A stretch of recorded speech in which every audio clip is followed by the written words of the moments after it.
मराठवाडा, मुंबई, ठाणा, शहापूरला आम्ही पाणी देतो, पण आम्हाला स्थानिकांना नोकऱ्या नाहीत. हिरामन खोसकर यांचं वक्तव्य. आज तिसऱ्या टप्प्यात उद्घाटन होत आहे. सर्व मंत्री उपस्थित आहेत. मी गेल्या 4 वर्षापासून या समृद्धीच्या काही शेतकऱ्यांचं नुकसान झालं असतील, घरांचं नुकसान झालं असेल. मी 4 वेळा लक्षवेधी लावून सुद्धा समृद्धी महामार्गाचे अधिकारी, कॉन्ट्रॅक्टर जे काही नुकसान झालं त्याबद्दल फक्त हो म्हणतात. जवळपास 70% महाराष्ट्र हा इगतपुरीच्या पाण्यावर अवलंबून आहे. मराठवाडा, मुंबई, ठाणा, शहापूरला आम्ही पाणी देतो, पण आम्हाला स्थानिकांना नोकऱ्या नाहीत. या समृद्धीच्या टोल नाक्यावरती 4-5 गावातील स्थानिकांना सामावून घ्यावं. स्थानिकांना कुठेतरी दिलासा मिळेल. पाण्याच्या बाबतीत त्या दिवशी डीपीडीसीत मला मतदारसंघात फिरू देत नाहीत. पाणी बंद केलं पाहिजे. सगळं पाणी मराठवाड्याला जात आहे. आमचा घसा कोरडा पडतो, पाणी मिळत नाही. ताबडतोब पाणी बंद करावं, अन्यथा 4 दिवसांनी उपोषणाला बसेन. आचारसंहितेच्याच उपोषणाचं पत्र आपल्याला देतो. 4-5 तारखेला मी उपोषणाला बसेल अशी विनंती करतो. मला बोलावलं त्यामुळे मनापासून व्यासपीठावरील सर्वांचे आभार. बाळासाहेब ठाकरे समृद्धी महामार्गाचं 3ऱ्या टप्प्याचं उद्घाटन होत आहे.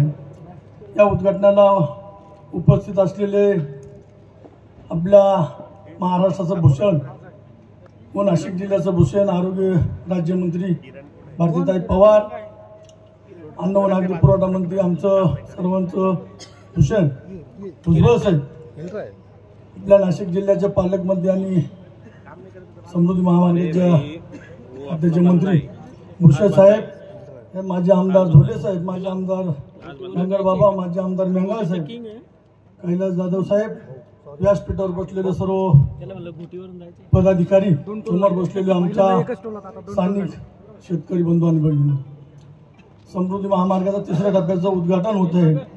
परंतु माझी विनंती आहे की गेल्या 4 वर्षापासून या शेतकऱ्यांच्या बाबतीमध्ये समृद्धीला लागून काही शेतकऱ्यांचे काही पैपाचे नुकसानी झाली असतील, रस्त्याचे झाले असतील, घरांची काही पडझड आली असेल.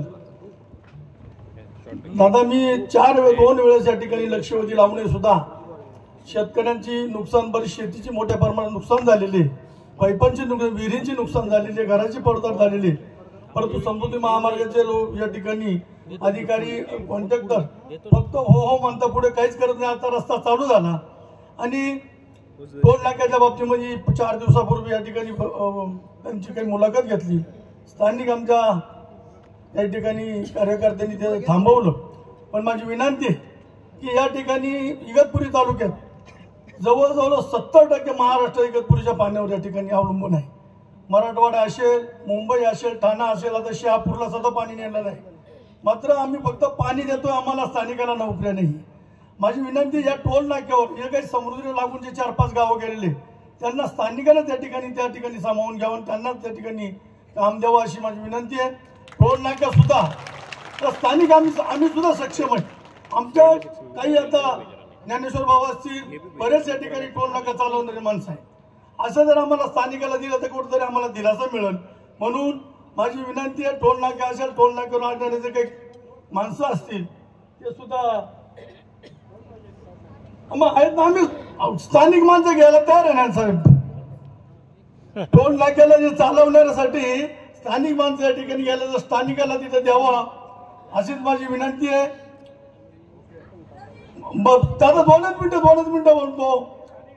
पाण्याच्या बाबतीमध्ये दादा त्या दिवशी डीपीडीसी मध्ये झालं, मला मतदारसंघामध्ये फिरून देते नाही.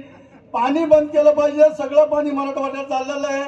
म्हणजे पाणी उशाशी तोड अशी परिस्थिती झाली आहे.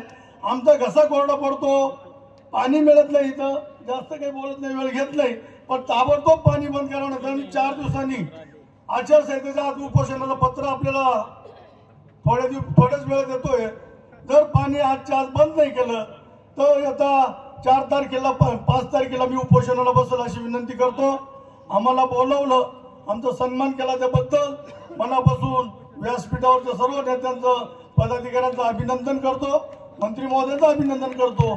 त्याच्यात थोडंसं विनंती करतो का आमचा स्थानिकांचा विचार अशी अपेक्षा करतो. थांबतो.